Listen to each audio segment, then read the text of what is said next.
کہ یہ سائبر مسلمہ ہے اور احتجاج کرو امریکنوں سے کہ آپ یہ کیوں کہ مداخلت کر رہے ہیں.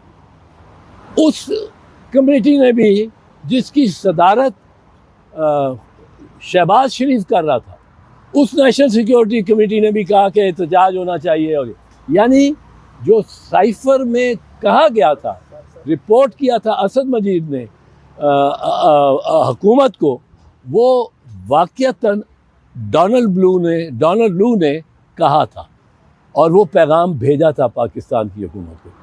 وہ ایسا پیغام تھا جس میں مداخلت ایک سپر پاور کر رہی تھی ہمارے حکومت میں، اور وہ کہ اس کو ہٹاؤ. اب جب یہ ایک سپر پاور اس قسم کا پیغام دیتی ہے اور پرائم منسٹر کو پتہ لگتا ہے، تو پرائم منسٹر کا یہ فرض ہے، میں کہتا ہوں، کہ وہ قوم کو اعتماد میں لے. ایسی بڑی سازش اور قوم کو اعتماد میں نہ لیا جائے، یہ ممکن نہیں، یہ ٹھیک نہیں ہے. نواز شریف دیکھیں کئی مرتبہ کہہ چکا ہے کہ مجھے بل کلنٹن کا فون آیا. یہ تو اسد مجید سے فارن سیکرٹری کو گیا، وہ کہتا ہے مجھے بل کلنٹن کا فون آیا کہ آپ دھماکے نہ کرو تو ہم آپ کو پتہ نہیں کتنے بلین ڈالر دیں گے، اور وہ کہتا ہے میں نے انکار کر دیا. اب یہ بات بھی نواز شریف کی، اگر عمران خان کا وہ سائفر لہرانا جرم ہے تو نواز شریف کا بھی جرم ہے. پر میں نہیں سمجھتا نواز شریف کا جرم ہے. نواز شریف کے ساتھ اگر بل کلنٹن نے ایسی بات کی ہے تو وہ قوم کو اعتماد میں لیتا ہے تو ٹھیک کرتا ہے. اور سلیمان صفدر صاحب نے بحث کی ہے عمران خان صاحب کی طرف سے، اور میں یہ سمجھتا ہوں کہ مجھے تو نظر آیا، اور پہلے بھی میں نے سوچ رہا تھا، اسی اوپینین کا ہوں، اسی رائے کا، کہ یہ کیس جو ہے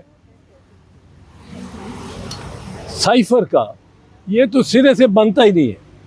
آج اور زیادہ اس میں مجھے یقین ہو گیا.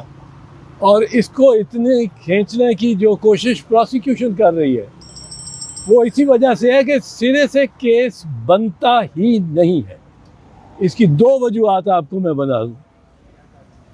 پہلی یہ ہے کہ جس روز یہ سائفر اگر الزام ہے، اگر کوئی جرم ہوا ہے، تو جس روز یہ سائفر لہرایا گیا ہے اس روز یہ قانون میں ترامیم نہیں آئی ہوئی تھی. قانون میں ترمیم نہ ہو تو پچھلے قانون کے تحت اس کو پرکھا جا سکتا ہے. اس میں ریٹینشن آف دی سائفر یہ جرم ہی نہیں ہے. اس سے پہلے یہ جرم ایڈ کیا گیا ہے اگست 2023 کو. اب جب کوئی جرم ہو یا جب کوئی آدمی، کوئی شخص کوئی کام کرے، کوئی قید و واردات کرے یا کوئی بھی عمل کرے، اور اس روز وہ عمل قابل دستاندازی یا پولیس بھی نہ ہو، قابل دستاندازی یا قانون بھی نہ ہو، وہ اس روز وہ ایک معصوم ایکشن ہو، عمل ہو، تو اس کو بعد میں قانون سے غیر آئینی، غیر قانونی ڈکلیئر کر کے، قرار دے کر اس کو مؤثر ماضی جرم نہیں بنایا جا سکتا. تو بڑی سمپل سی بات ہے کہ یہ جو معاملہ ہے سائفر کا، یہ اگر عمران خان نے اس وقت جب وہ وزیر اعظم تھا اور اس وقت یہ دکھایا ہے یا افشا کیا ہے یا جلسے میں بھی لہرایا ہے، تو اس وقت یہ جرم نہیں تھا یہ کرنا. اور جو چارج لگا رہے ہیں ریٹینشن آف دی سائفر، یہ اس وقت جرم ہی نہیں تھا. تو یہ بعد از ایک مبینہ واردات آپ اس کو جرم نہیں بنا سکتے. تو اس پہ ہی ختم ہو جاتا ہے معاملہ. لیکن دوسرا ایک اور ہے، اور بڑا اہم پوائنٹ ہے، کہ جو وزیر اعظم ہے اس کو وہ آئین کے تحت حلف لیتا ہے. آئین میں حلف جو ہے وہ یہ ڈسکرائب کرتا ہے, یہ ایکسپلین کرتا ہے کہ اس کی ذمہ داری کیا ہے اور اس کا اختیار کیا ہے.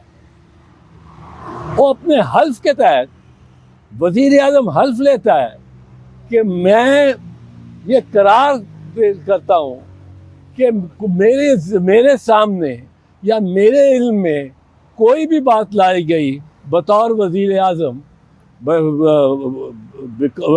چونکہ میں وزیر اعظم ہوں, میرے سامنے کوئی بھی چیز لائی گئی اور خفیہ ہوئی تو میں اس کا کسی سے اظہار نہیں کروں گا, نہ